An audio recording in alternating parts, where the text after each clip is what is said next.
ಎಲ್ಲರಿಗೂ ನಮಸ್ತೆ. ನಾನು ನಿಮ್ಮ ಮಧುಸೂದನ್ ಕನ್ನಡಿಗ. ಇನ್ನೇನು ನಮ್ಮ ಆಟೋಗಳನ್ನ ಕ್ಯಾಬ್ಗಳನ್ನ ಏನು ಇವತ್ತಿಗೆ ಬೈಕ್ ಟ್ಯಾಕ್ಸಿದು ತೀರ್ಪು ಬಂದಿದೆ, ಗ್ರೀನ್ ಸಿಗ್ನಲ್ ಕೊಟ್ಟಿದೆ ಹೈಕೋರ್ಟು, ಓಡಿಸ್ಬೋದು ಅಂತ. ಇದೊಂದು ಮರಣ ಶಾಸನನೇ ಅಂತ ಅನ್ಬೋದು. ಆಟೋ ಚಾಲಕರಾಗಿರ್ಬೋದು, ಕ್ಯಾಬ್ ಚಾಲಕರಾಗಿರ್ಬೋದು. ಯಾಕೆ ಮಾತು ಹೇಳ್ತೀನಿ ಅಂದರೆ, ಇವತ್ತು ಆಟೋ ಎತ್ಕೊಂಡು ಬಂದರೆ 500ರಿಂದ 600 ರೂಪಾಯಿ ದುಡಿಯೋಕ್ಕಾಗ್ತಿಲ್ಲ. ನಾವೊಂದು ನಂಬಿಕೆ ಇಟ್ಕೊಂಡಿದ್ದು ಕೋರ್ಟಿಂದ ಬೈಕ್ ಟ್ಯಾಕ್ಸಿನ ನಿಲ್ಲಿಸ್ತಾರೆ, ನಮಗೂ ಒಂದು ನೆಕ್ಸ್ಟು ಒಂದು ತೊಂದರೆ ಆಗದಿರೋ ರೀತಿ ಬಾಡಿಗೆ ಮತ್ತೆ ಸ್ಟಾರ್ಟ್ ಆಗುತ್ತೆ ಅಂತ ನಾವೇನು ನಂಬ್ಕೊಂಡು ಕೂತಿದ್ದೋ, ಇಲ್ಲಿ ನೋಡಿದ್ರೆ ಹೈಕೋರ್ಟಿಂದಾನೇ ಗ್ರೀನ್ ಸಿಗ್ನಲ್ ಕೊಟ್ಟಿದ್ದಾರೆ ಮಾಡ್ಬೋದು ಅಂತ. ನಾನು ಕೇಳ್ತೀನಿ, ಹಾಗಾದರೆ ನಮ್ಮ ಆಟೋ ಚಾಲಕರು ಕ್ಯಾಬ್ ಚಾಲಕರು ಎಲ್ಲ ವಿಧಾನಸೌಧಗಳನ್ನ ಮುಂದೆ ತಂದ್ಬಿಟ್ಟು ಆಟೋಗಳನ್ನ ಬೆಂಕಿ ಹಾಕೋ ಪೆಟ್ರೋಲ್ ಹಾಕೋ ಸುತ್ತಬಿಟ್ಟು ನಾವೆಲ್ಲ ಬೀದಿಲಿ ಹೆಂಡತಿ ಮಕ್ಕಳನ್ನೆಲ್ಲ ಬೀದಿಗೆ ಬಿಟ್ಬಿಟ್ಟು ನೇಣು ಹಾಕಬೇಕಾಗುತ್ತೆ ಚಾಲಕರು. ಮರಣ ಶಾಸನ ಇದು. ಯಾವ ರೀತಿಲಿ ಇದನ್ನ ಒಪ್ಕೊಂಡ್ರು ಮಾಡ್ರಿ ಅಂತವ್ರೆ ಅನ್ನೋದು ಗೊತ್ತಿಲ್ಲ. ಅಲ್ಲಲ್ಲಿ ಹೆಲ್ಮೆಟ್ಗಳು ಹಾಕಳಿದೆ, ಬೈಕ್ಗಳಲ್ಲಿ ಹೆಣ್ಮಕ್ಳಿಗೆ ಸೇಫ್ಟಿ ಇಲ್ಲದೆ ಕರ್ಕೋಗಿ ಅಲ್ಲಲ್ಲಿ ಬೀಳಿಸಿ ಆಕ್ಸಿಡೆಂಟ್ಗಳು ಮಾಡ್ತಾರೋ ವಿಡಿಯೋನ ಜಾಲತಾಣದಲ್ಲಿ ನಾವು ನೋಡ್ತಾ ಇದ್ದೀವಿ. ಆದರೆ ಇವತ್ತಿನ ದಿನ ನಾವು ಏನು ನಂಬ್ಕೊಂಡಿದ್ದೋ ಕೋರ್ಟಿಂದ ನಮಗೆ ನ್ಯಾಯ ಸಿಗುತ್ತೆ ಕಾಯ್ಕೊಂಡಿದ್ದೋ, ಯಾರನ್ನೂ ಬೈಕ್ ಟ್ಯಾಕ್ಸಿ ಅವ್ರನ್ನ ನಿಲ್ಲಿಸ್ದೆ, ಯಾರನ್ನೂ ಒಂದು ತೊಂದರೆ ಕೊಡದೆ, ಆಯಿತು ಕೋರ್ಟಿಂದಾನೇ ಬರಲಿ ಅಂತ ಕಾಯ್ಕೊಂಡು ಬಡ್ಡಿ ಕಟ್ಟೋಕ್ಕಾಗದೆ, ಚೀಟಿ ಕಟ್ಟೋಕ್ಕಾಗದೆ, ಮನೆ ಬಾಡಿಗೆ ಕಟ್ಟೋಕ್ಕಾಗದೆ, ಕಂತ್ಕೊಳ್ ಕಟ್ಟೋಕ್ಕಾಗದೆ ಅಡ್ಜಸ್ಟ್ ಮಾಡ್ಕೊಂಡು ದುಡಿಬೋದು ಅಂತ ಏನು ನಂಬಿಕೆ ಇಟ್ಕೊಂಡಿದ್ದೋ ಇವತ್ತೆಲ್ಲ ನೀರಲ್ಲಿ ಹೋಮ ಮಾಡ್ಬೋದು. ಇನ್ನೇನಾದರೂ ಇಷ್ಟು ದಿನನೇ ಅವರು ಆಟೋದವ್ರು ಕ್ಯಾಬ್ಗಳಿಗೆ ಎದುರುಕೊಂಡು ಅಲ್ಲಿ ಇಲ್ಲಿ ಬಾಡಿಗೆ ಹೊಡಿತಾ ಇದ್ದವ್ರೆ, ಇನ್ನ ಹಂಗೆ ಹೊಡಿತಿದ್ರು. ಇನ್ನ ಬರೋರೆಲ್ಲ ಕೆಲ್ಸಕ್ಕೂ ಅವರೆಲ್ಲ ಬೀದಿಗೆ ಬರ್ತಾರೆ.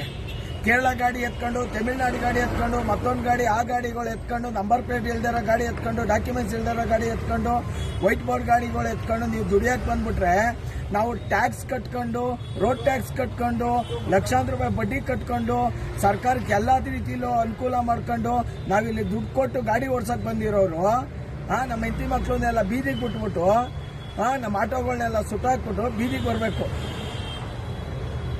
ನಮ್ಮ ಅಧ್ಯಕ್ಷರುಗಳು, ಈ ಚಾಲಕರು ಸಂಘದವರು ಅದು ಏನು ಮಾಡ್ತಾರೋ, ಅದು ಯಾವ ರೀತಿ ವಾದ ಮಾಡ್ತಾರೋ ಗೊತ್ತಿಲ್ಲ. ಆದಷ್ಟು ಬೇಗ ಇದ್ರ ವಿರುದ್ಧ ದೊಡ್ಡ ಮಟ್ಟದಲ್ಲಿ ಹೋರಾಟ ಮಾಡಬೇಕು.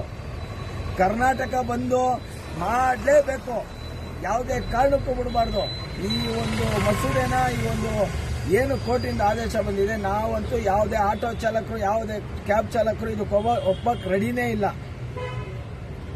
ನಾವು ಸಾಮಾನ್ಯ ವರ್ಗದವ್ರು ಇವಾಗಲೇ ಬಾಡಿಗೆ ಇಲ್ಲ ಅನ್ಕೊಂಡು, ಬದುಕಿಲ್ಲ ಅನ್ಕೊಂಡು ನಾವು ಸಾಯ್ತಾ ಇದ್ದೀವಿ. ಈ ರೀತಿ ಬೈಕ್ ಟ್ಯಾಕ್ಸಿ ಓಡಿಸ್ಬೋದು ಅಂತ ಬಂದ್ಬಿಟ್ರೆ ಚಾಲಕರೆಲ್ಲ ಎಲ್ಲೋಗ್ಬೇಕು?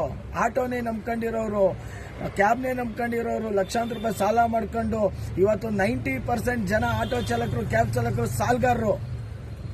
ಅದನ್ನೇ ನಂಬ್ಕೊಂಡು ಜೀವನ ಮಾಡ್ತಾ ಇರೋರು. ಅಂಥದ್ರಲ್ಲಿ ಈ ರೀತಿ ತೀರ್ಪು ಬಂದರೆ ನಾವು ನ್ಯಾಯನೇ, ನಮಗೆ ನ್ಯಾಯ ಇಲ್ದಲ್ಲೇ ನ್ಯಾಯ ಸಿಕ್ಕಿಲ್ಲ ಅಂದಮೇಲೆ ಇನ್ಯಾರ ನಂಬಬೇಕು? ನನಗಂತೂ ಇದು ಗೊತ್ತಾಗ್ತಿಲ್ಲ. ದೊಡ್ಡ ಮಟ್ಟದಲ್ಲಿ ಇವಾಗ ಹೋರಾಟ ಮಾಡಲೇಬೇಕು. ಇಲ್ಲ ಅಂದರೆ ನಮ್ಮ ಹೆಂಡತಿ ಮಕ್ಕಳನ್ನ ಬೀದಿಗೆ ಬಿಡಬೇಕು, ಇಲ್ಲ ಆಟೋ ಸುಟ್ಟಾಕ್ಬಿಟ್ಟು ನಾವು ನೇಣಾಕೊಂಡು ಸಾಯ್ಬೇಕು ಆಟೋ ಚಾಲಕರಿಗೆ. ಇನ್ನು ಇದೊಂದೇ ಇಲ್ಲ, ಹೋರಾಟ ಮಾಡಿ ಇದು ನಿಂತ್ಕೊಡೋದು, ಬೈಕ್ ಟ್ಯಾಕ್ಸಿಗಳನ್ನ ನಿಲ್ಲಿಸಲೇಬೇಕು. ದಯವಿಟ್ಟು ಪ್ರತಿಯೊಬ್ಬ ಆಟೋ ಚಾಲಕನು, ಪ್ರತಿಯೊಬ್ಬ ಕ್ಯಾಬ್ ಚಾಲಕನು ವಿರುದ್ಧ ಧ್ವನಿ ಮಾಡಿ, ಇದ್ರ ವಿರುದ್ಧ ವಿಡಿಯೋ ಮಾಡಿ, ತೀರ್ಪಿನ ವಿರುದ್ಧ ನಿಂತ್ಕೊಳ್ಳಿ. ಇಲ್ಲ ಅಂದರೆ ಮುಂದಿನ ದಿನಗಳಲ್ಲಿ ಇವಾಗ 500-600 ರೂಪಾಯಿ ಏನು ದುಡಿತೀರಾ, 10 ರೂಪಾಯಿನೂ ದುಡಿಯಲ್ಲ ನೀವು. 200-300 ರೂಪಾಯಿ ಬಾಡಿಗೆ ಕಟ್ಕೊಂಡು, ಆಟೋದವ್ರು ಓನರ್ಗಳು ಕೊಟ್ಕೊಂಡು, ನೀವು ರೋಡಲ್ಲಿ ಉಪವಾಸ ನೀವು ಬಿಟ್ಕೊಂಡು, ಎಲ್ಲಿ ಮನೆಯವ್ರಿಗೂ ಉಪವಾಸ ಹಾಕೊಂಡು ಬೀದಿಗೆ ಬರಬೇಕಾಗುತ್ತೆ. ಅದು ಯಾವ ರೀತಿಲಿ ನೋಡಿ, ಅಗ್ರಿಕಲ್ಚರ್ ಕಂಪ್ನಿಗಳು ಕೋರ್ಟಲ್ಲಿ ಕೇಸ್ ಹಾಕಿ ಗೆಲ್ಲೋ ಮಟ್ಟಕ್ಕೆ ನಾವು ಬಿಟ್ಕೊಂಡಿದ್ದೀವಿ ಅಂದರೆ, ಮೊದಲೆಲ್ಲ ನಾವು ನಮ್ಮ ಮೀಟ್ರ್ ಹಾಕೊಂಡು ನಮ್ಮ ದುಡಿಮೆ ನಮ್ಮ ಇಷ್ಟ ಬಂದಂಗೆ ನಾವು ಆಟೋ ಓಡಿಸ್ಕೊಂಡಿದ್ದು. ಎಲ್ಲಿಂದನೋ ಬಂದು ಕಂಪ್ನಿ ಆರಂಭ ಮಾಡಿ ಊಬರು, ರ್ಯಾಪಿಡೋ ಇವರೆಲ್ಲ ಬಂದ್ಬಿಟ್ಟು ನಮ್ಮನ್ನ ಫಸ್ಟ್ ಒಳಗೆ ಹಾಕೊಂಡು ನಮ್ಮನ್ನ ಕಿತ್ತಿ ಈ ಬೈಕ್ ಟ್ಯಾಕ್ಸಿ ಅವ್ರಿಗೆ ಎಲ್ಲರೂ ಕೊಟ್ಕೊಂಡು ಅವ್ರ ದುಡ್ಡು ಮಾಡೋಕ್ಕೆ, ಅವ್ರ ಕಮಿಷನ್ಗೆ ಇದು ಮಾಡೋಕ್ಕೋಸ್ಕರ ಈ ಥರ ಎಲ್ಲ ಮಾಡ್ತಾ ಇದ್ದಾರಲ್ಲ. ನಾವು ಇನ್ನೆಷ್ಟು ಇದು ಕನ್ನಡಿಗರಿಗೆ ಹಿಂದೇಟು.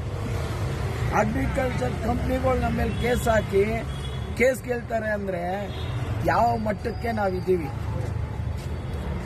ನನಗಂತೂ ಗೊತ್ತಾಗ್ತಾ ಇಲ್ಲ. ದಯವಿಟ್ಟು ಪ್ರತಿಯೊಬ್ಬ ಆಟೋ ಚಾಲಕ, ಕ್ಯಾಬ್ ಚಾಲಕ ಸರ್ಕಾರದ ವಿರುದ್ಧ ಆಗಿರ್ಬೋದು, ಈ ತೀರ್ಪಿನ ವಿರುದ್ಧ ಧ್ವನಿ ಅಂತೂ ಎತ್ತಲೇಬೇಕು. ಇಲ್ಲ ಮುಂದಿನ ದಿನಗಳಲ್ಲಿ ಹೇಳ್ತಾ ಇದ್ದೀನಲ್ಲ, ಆಟೋ ಚಾಲಕರು, ಕ್ಯಾಬ್ ಚಾಲಕರು ಯಾರು ಕೂಡ ಇಲ್ಲಿ ಬದುಕಕ್ಕಾಗಲ್ಲ. ನಾನು ಒಬ್ಬ ಆಟೋ ಚಾಲಕನಾಗಿ ಹೇಳ್ತಾ ಇದ್ದೀನಿ, ಫಸ್ಟು ಈ ಊಬರು, ರ್ಯಾಪಿಡೋ ಈ ಕಂಪ್ನಿಗಳೇನಿದೆ ಅದ್ರ ವಿರುದ್ಧ ನಾವು ನಿಂತ್ಕೋಬೇಕಾಗಿದೆ. ಈಗ ಆ್ಯಪ್ಗಳನ್ನ ಡಿಲೀಟ್ ಮಾಡಬೇಕು. ನಾವು ಫಸ್ಟ್ ಹೆಂಗೆ ಮೀಟ್ರ್ ಇತ್ತು ಆ ಮೀಟ್ರಲ್ಲೇ ಓಡಿಸ್ಬೇಕು. ಅದು 100 ರೂಪಾಯಿ ದುಡಿಲಿ, 1000 ರೂಪಾಯಿ ದುಡಿಲಿ, ಅದರಲ್ಲೇ ಓಡಿಸ್ಬೇಕು.